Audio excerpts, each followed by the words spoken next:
para onde nós estamos tocando a nossa história, para onde nós estamos indo. Se você gosta de anotar a mensagem, se você gosta de anotar a pregação, o título desta minha reflexão com vocês: Desenhando uma mão. É uma mão, tá, gente? Não é mamão, tá? Então, desenhando uma mão, né? Eu não sei que tipo de mamão você gosta. O pessoal tem uns mais gosta de mamão papai, outros do Formosa, tal, mas não é mamão, tá? É uma mão. Desenhando uma mão. Vamos repetir comigo?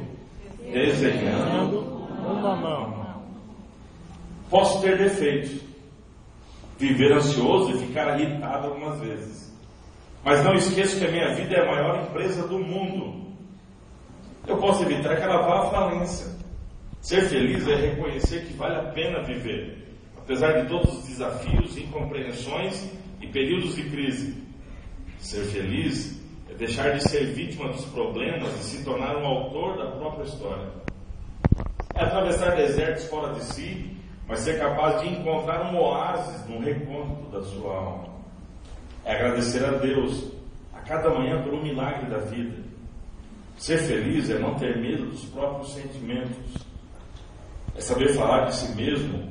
É ter coragem para ouvir um não. É ter segurança para receber uma crítica, mesmo que injusta. Pedras no caminho, guarde todas. Um dia vou construir um castelo. Essas são palavras de Fernando Pessoa. Para onde nós estamos indo? Qual que é a nossa jornada pessoal? Qual é o seu propósito de vida?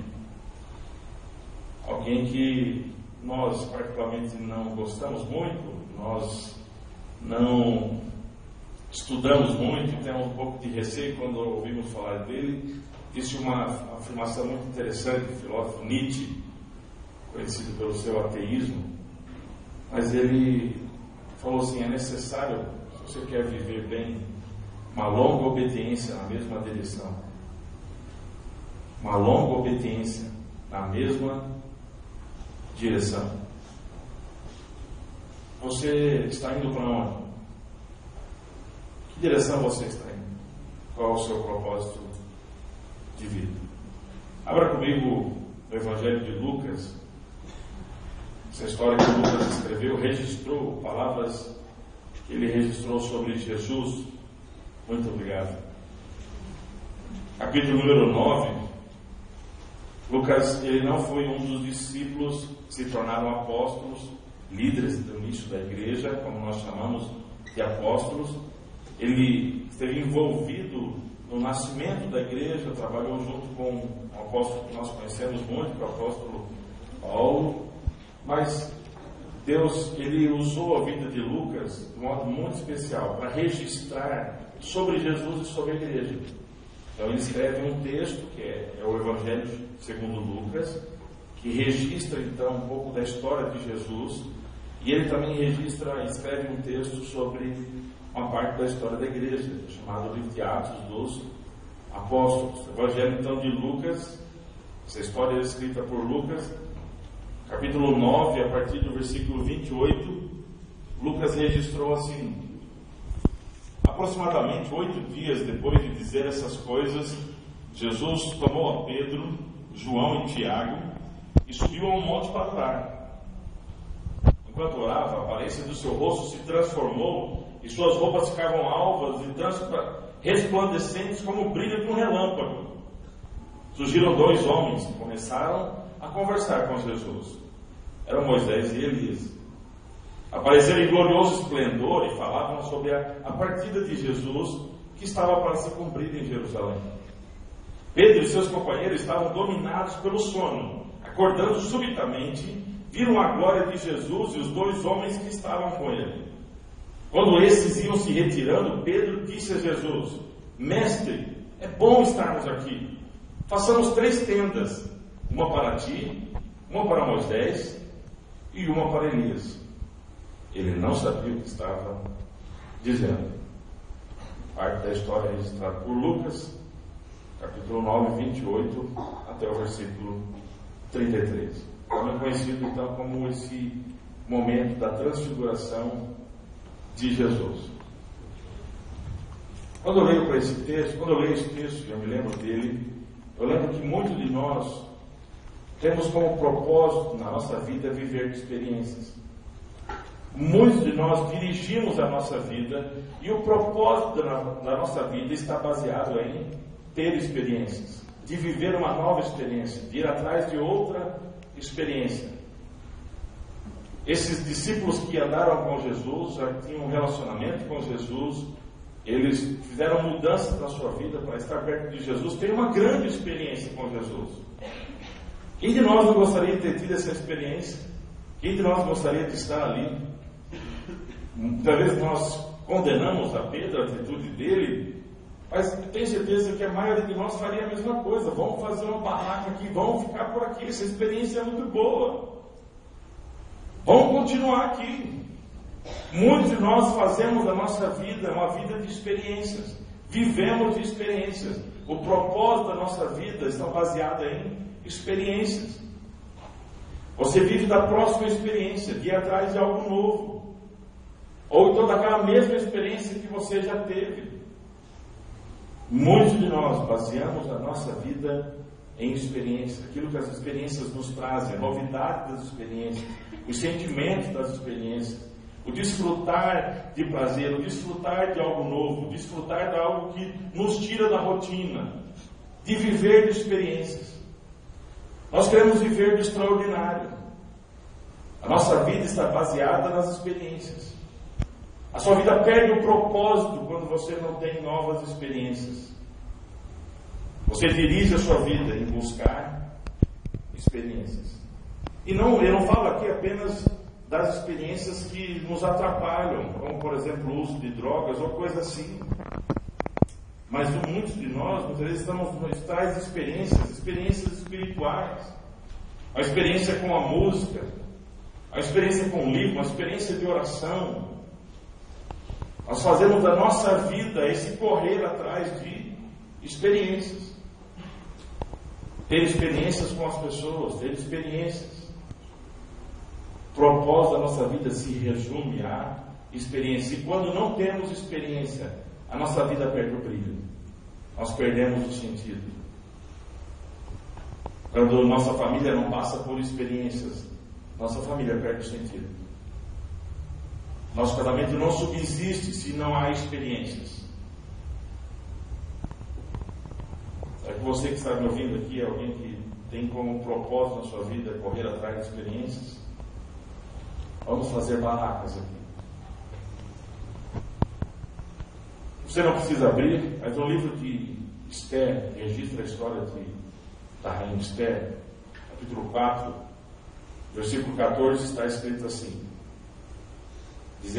Mardoqueu dizendo a ela: se você ficar calada nesta hora, socorro e livramento surgirão de outra parte para os judeus, mas você e a família do seu pai morrerão. Quem sabe se não foi para um momento como este que você chegou à posição de rainha? Quem sabe que não foi para um momento como esse que você chegou à posição de rainha? A palavra então de Mardoqueu para a rainha Esther nos lembra que muitos de nós não fazemos da nossa vida uma busca de experiências, mas a nossa vida, o propósito da nossa vida estão baseados em tarefas, em responsabilidades. Eu sou aquilo que eu faço.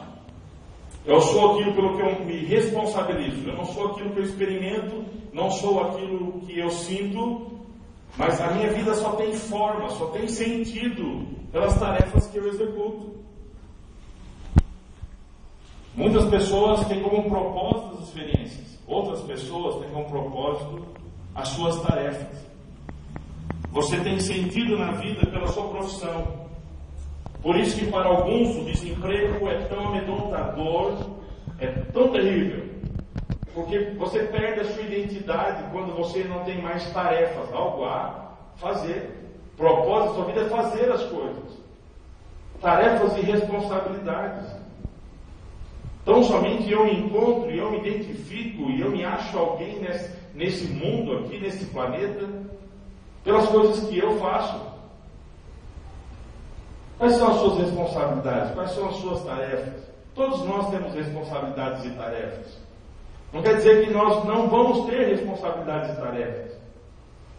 Hoje essa é uma das nossas grandes questões, quando nós falamos sobre homens.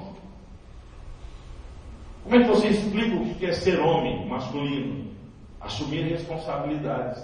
E a grande crise que nós temos hoje sobre os homens. Homens que não assumem responsabilidades.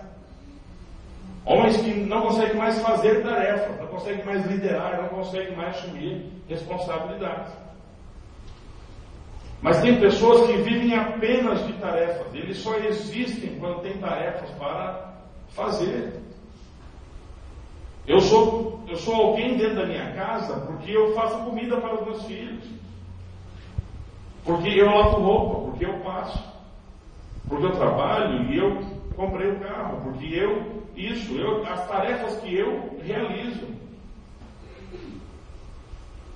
E isso aqui ainda é muito sério. Muitos de nós passamos a nossa história, a nossa jornada, nos vendo apenas as tarefas que nós cumprimos ou não cumprimos. Será que o seu propósito de vida é apenas cumprir tarefas e responsabilidades?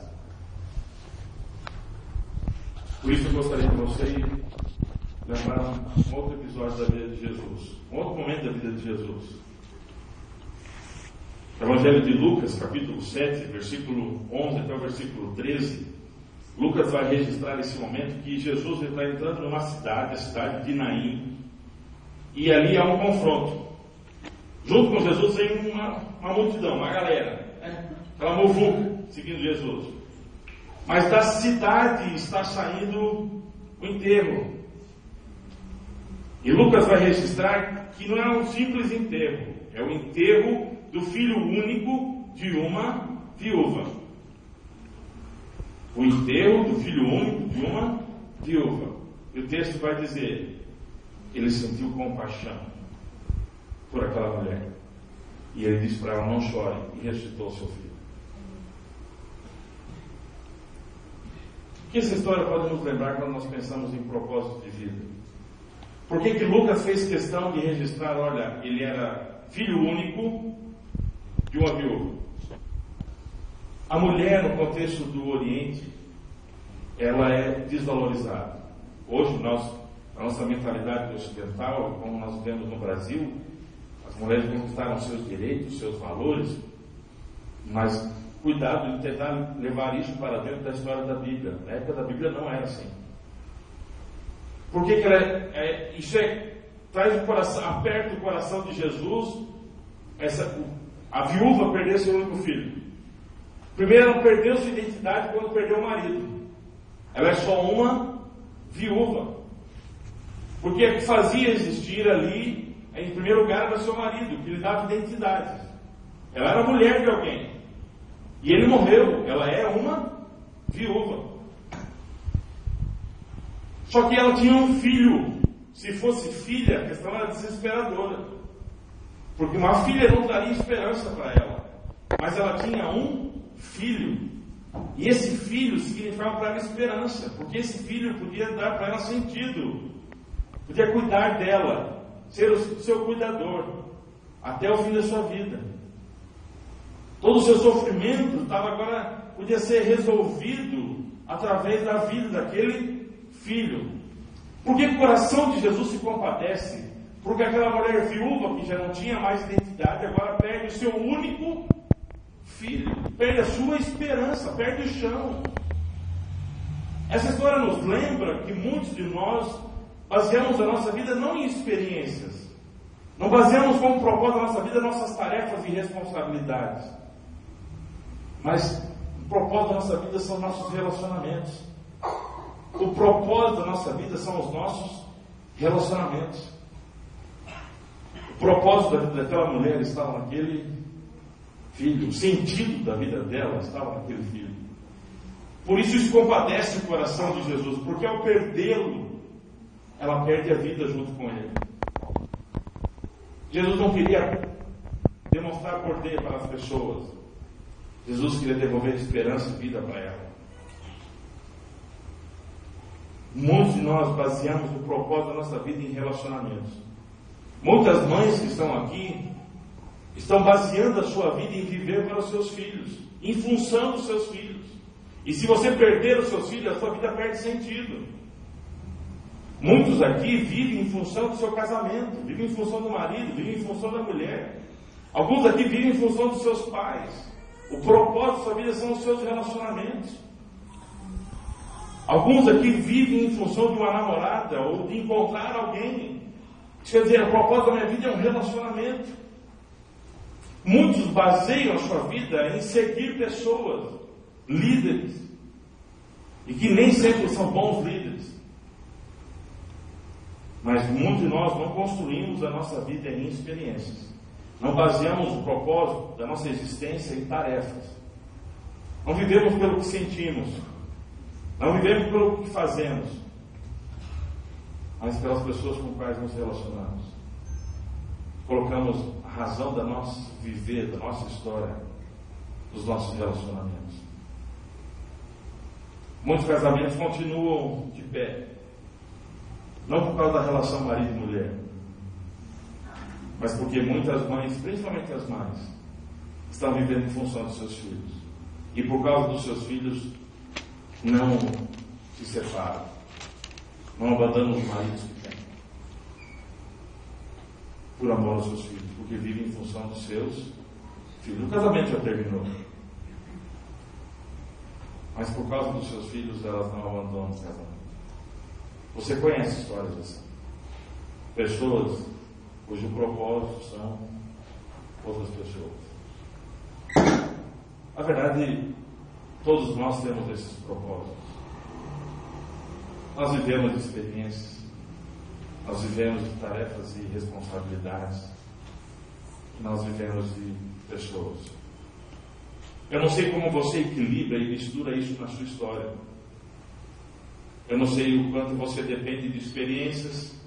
Eu não sei o quanto você valoriza e depende de tarefas e responsabilidades. Eu não sei o quanto você valoriza e depende de pessoas. Só que eu sei que hoje você está sentado aqui no banco de uma igreja evangélica, uma comunidade cristã. E eu gostaria de dar um passo a mais na minha conversa com você. Amém. Em pensar em nós como seguidores de Jesus. Pensar em nós como homens e mulheres que decidiram um dia seguir ao Mestre. O que é ser cristão nos nossos dias? Nós vivemos uma crise no nosso país. Dá vergonha de dizer que é evangélico. Eu sou pastor e é complicado dizer para as pessoas: a Aca tem vergonha de dizer que o marido dela é pastor. É uma complicação. É uma complicação. Porque assim, o que seu marido faz? Ele é pastor. O que seu marido? Ele é pastor. Em nosso grupo pequeno, algumas semanas atrás, uma pessoa estava nos visitando e nós nos reunimos toda quinta-noite, nosso grupo pequeno. E a gente conversando, conversa vai, aí, um dos momentos finais a gente fala que é os extras ali, o engorda, né? Comendo junto, tal. E aí nós conversando, ele é dono de um restaurante também, eu falando dos meus pais, eu me cresci em restaurante, conversando um monte sobre isso. E aí, não teve jeito, foi pra cá, foi pra lá, disse: o que você faz? Rapaz, o que eu faço, né? Aí falou assim: eu sou pastor. E ela mudou a conversa. Ele já olhou pra mim assim: então você ganha muito dinheiro, né? Eu acho que eu não sou esse tipo de pastor. Não sou dessa igreja também. Hoje, às vezes é melhor você não se identificar com o Evangelho, para poder você se identificar como discípulo de Jesus. Amém. O que é seguir Jesus? Seguir Jesus não é viver de experiências. Seguir Jesus não é viver de experiências. Muitos de vocês têm experiências com Jesus, mas ter experiências com Jesus não torna você um discípulo de Jesus. Ser um discípulo de Jesus não é cumprir tarefas e responsabilidades. Muitos aqui trabalham para Jesus, trabalham trabalham na igreja de Jesus, fazem coisas para Jesus, mas isso não torna você um discípulo de Jesus. Ser discípulo de Jesus não é ter experiência com Ele e sobre Ele. Ser discípulo de Jesus não é fazer coisas para Ele em nome dEle. Ser discípulo de Jesus é um relacionamento com Ele. É seguir Jesus. É servir Jesus. É andar com Jesus. Por isso que Paulo vai escrever à igreja de Colossos, capítulo 2, versículos 6 e 7, dizendo isso. Vocês receberam a Cristo Jesus, o Senhor. Continuem a viver nele. Continuem a viver enraizados e edificados nele, firmados na fé. Muitas vezes nós tropeçamos e achamos que a ideia de fé aqui é apenas o nosso conhecimento sobre Deus. Nós não transformamos e não ajudamos as pessoas a se tornarem discípulos de Jesus, doutrinando as pessoas. Não é o doutrinamento, o consentimento intelectual que torna as pessoas discípulos de Jesus, mas elas conhecerem Jesus, encontrarem Jesus, se relacionarem com Jesus. De maneira que a gente não entende. Esse se tornar discípulo de Jesus é experimentar a graça de Deus. Nossa vida é a graça de Deus. A graça de Deus. Eu quero contar uma história para você, para ajudá-lo a aquecer o coração sobre a graça de Deus, explicar a graça de Deus também para outras pessoas. Conta-se que na cidade de Chicago, no início do século XX, por causa da lei seca, um período muito complicado da história norte-americana, o prefeito da cidade era um baixinho, invocado assim, ele usava sempre flores na lapela, chamado de Little Flower, mas uma pessoa muito preocupada com a cidade. Por causa do caos que a cidade estava, em alguns momentos ele também assumiu o papel de juiz em alguns tribunais. E por causa da lei seca havia muitos julgamentos, muitos problemas sociais. E numa noite ele foi para um distrito onde ele assumiu a função de juiz. E quando ele chegou lá, um dos casos com que ele se deparou era uma senhora muito pobre, que estava sendo acusada por um dono de uma padaria de ter roubado pães para alimentar os seus netos.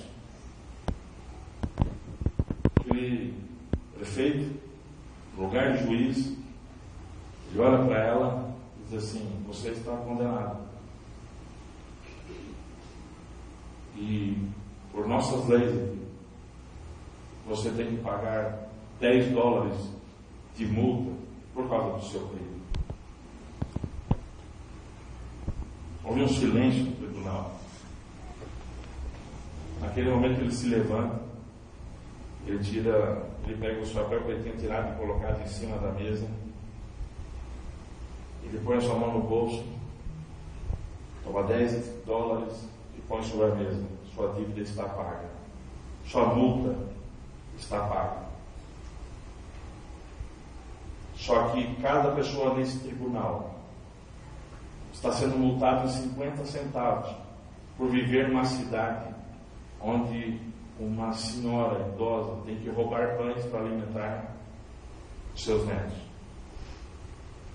Os jornais, nos outros dias, anunciaram que naquela noite o juiz arrecadou $47,50 para aquela velha senhora, inclusive do dono da padaria de quem ela tinha roubado pães. Nós pecamos contra Deus. E não tem como nós pagarmos por nossos pecados. Mas Ele mesmo pagou a nossa multa. E Ele mesmo tem nos providenciado recursos e nos abençoado sem merecer. Isso é graça de Deus. Graça de Deus. E a graça de Deus nós não vivemos por causa das experiências. A graça de Deus nós não vivemos por causa das tarefas que nós cumprimos. A graça de Deus se se manifesta em nós por causa do nosso relacionamento com Jesus. Andando com Jesus, nós experimentamos a graça de Deus. Um dia um homem se converteu. Na verdade é muito tempo atrás, quase 200 anos atrás, mais ainda. Ele morreu em 1807. Esse homem era escravagista. Não é muito mais que isso, pior que isso. Ele era comerciante de escravos. Com seu navio ele ia para a África, comprava homens e mulheres, separava das suas famílias, dos seus filhos e vendia na América. Um dia esse homem foi alcançado pela graça de Deus. Ele escreveu uma das canções que mais nos representa quando falamos sobre essa graça, Amazing Grace, maravilhosa graça. Mas ele disse essas frases: eu não sou o que eu deveria ser, eu não sou o que eu gostaria de ser, mas pela graça de Deus eu já não sou mais o que antes eu fui. Pela graça de Deus eu sou o que sou. O propósito da nossa vida não é buscar experiências com Deus, não é buscar uma nova experiência de louvor, não é buscar uma nova experiência de adoração. O propósito da nossa vida não é trabalhar para Deus. O propósito da nossa vida não é ser mais responsável e ter mais ministérios e fazer mais e mais para Deus. O propósito da nossa vida é se relacionar com Ele. Cristo não morreu na cruz para que você tivesse experiências com Deus. Cristo não morreu na cruz para que você trabalhasse para Deus. Cristo morreu na cruz para que você tivesse novamente um novo relacionamento com Ele. Por isso que nós lembramos isso na ceia. Nós temos uma nova aliança no seu sangue. Nós podemos novamente ter relacionamento com Deus. Lá em Rio Preto eu sou conhecido por isso, como pastor canção. Eu gosto muito de usar música e falar de música nas minhas mensagens. Talvez eu vou citar uma aqui que poucos conhecem, que foi escrita por um homem chamado Sérgio Muniz Pimenta. Sérgio Pimenta foi um músico que muito cedo foi cantar no céu, aos 32 anos, depois de ter composto mais de 300 músicas cristãs. Ele foi tomado por um câncer, e mesmo seu pai sendo médico, tendo muitos recursos, esse câncer foi fulminante, e em 1987 ele faleceu.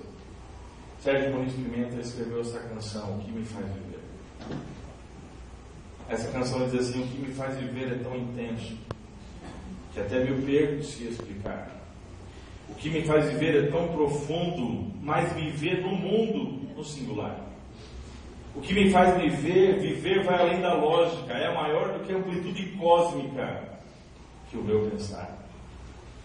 O que me faz viver, eu sei, é isto: de Jesus o Cristo, o amar. Ele não apenas escreveu canções, ele não apenas trabalhou e teve experiências com Deus, ele se relacionou com Jesus. Ele entendeu que a vida dele, o que o fazia viver, era Jesus. Quero lembrar mais de uma canção, que eu acho que ele ainda está vivo, Nelson Ned, ainda está vivo. E essa canção eu aprendi com o seu Moreira. E vi o seu Moreira cantar muitas vezes esta canção. Minha família, desde cedo, teve a oportunidade de ter experiências com Deus. Eu sei que meu pai e minha mãe tiveram experiências com Deus. Meu pai foi presbítero, líder do ministério de oração, envolveu em muitas áreas da igreja, ele trabalhou muito para Deus. Mas algo que eu aprendi e recebi do seu Moreira é que ele se relacionou com Jesus e aprendeu a andar com Jesus. E ele cantava assim, ainda canta, graças a Deus está vivo. Só mesmo crendo em Deus, só mesmo tendo Deus, eu pude suportar as coisas que eu passei, o tanto que já chorei, que não é bom lembrar. Se eu não cresce em Deus, se eu não tivesse Deus, não quero nem pensar. Onde estaria eu, se não fosse a mão de Deus para me segurar? Só mesmo tendo Deus, só mesmo tendo Deus, é que a gente vai. Só mesmo orando a Deus e só louvando a Deus, é que a gente não cai. Se o mundo me enganar, se tudo me faltar, eu ainda creio em Deus. Nos sofrimentos meus, virá a mão de Deus outra vez me amparar. Nos sofrimentos meus, eu tenho a mão de Deus para me segurar. Será que você pode cantar isso hoje? Quem apenas tem experiências com Deus não pode cantar isso. Quem apenas trabalha para Deus, na casa de Deus, não pode cantar isso. É apenas quem se relaciona com Jesus e faz de Jesus o seu propósito. Mas eu falei do seu Moreira, quero falar da Dona Ora também. Esse é um dos hinos que ela vai pedir para cantar no céu quando ela chegar lá, né? Na verdade, não vai precisar cantar mais, né? Mas enquanto estamos aqui, pessoas que se relacionam com Deus podem cantar isso. Além do céu azul, foi Jesus preparar um lar para dar a quem a vitória alcançar. Anelo conseguir a vida no porvir, com fé no meu Senhor Jesus. Sei que eu de mim nada tenho para dar, mas sei que meu Jesus já me veio salvar. Por ele estou seguindo, a ele eu vou, até seu rosto ver além. Nós não vivemos em santidade para ganhar o céu. Porque o céu já nos foi dado. Nós vivemos em santidade por causa do nosso relacionamento com Ele. Nós já estamos vivendo a vida eterna. Nós não vamos receber a vida eterna, nós já recebemos a vida eterna. Você pode estar perguntando por que o desenho de uma mão. Nos Estados Unidos há uma tradição muito forte de um dos dias de novembro, chama-se o culto de Dia de Ação de Graças. Como é uma nação, tradição protestante, então há uma gratidão, um dia de gratidão a Deus por suas bênçãos. E nas escolas é comum então trabalhar isso. E a professora pediu para que as crianças escrevessem, desenhassem o que elas agradeciam naquele dia. E ela recolheu todas as folhas ao final e, sentada, começou a observar. Uma desenhou sua grande casa, o papai, a mamãe, escreveu um carro, desenhou seus animais de estimação, desenhou presente, brinquedos. Mas em meio àquelas folhas havia uma folha que se destacou e ela ficou impressionada. Havia apenas um desenho de uma mão. O contorno daquela mão tão pequenininha que a criança fez com a caneta, com lápis que nós comumente fazemos, circulando a mão, e ela não entendeu aquilo. Por isso, no outro dia, ela foi conversar com aquela criança. Por que você desenhou essa mão? Quem é essa mão? Quem representa essa mão? É a sua mãe? É o seu pai? Ela disse, não, professor. Essa aqui é a sua mão. O primeiro dia que eu vim para a escola, quando o papai me deixou no portão que eu estava chorando, você não falou nada para mim, mas você segurou a minha mão. Você me trouxe até essa aula.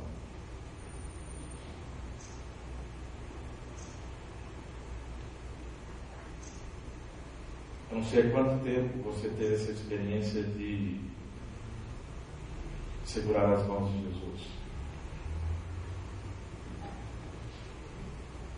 Mas eu gostaria de desafiar você a se tornar um discípulo de Jesus.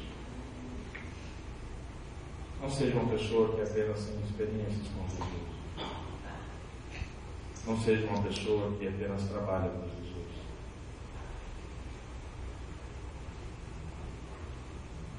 Conheça Jesus. Ame Jesus.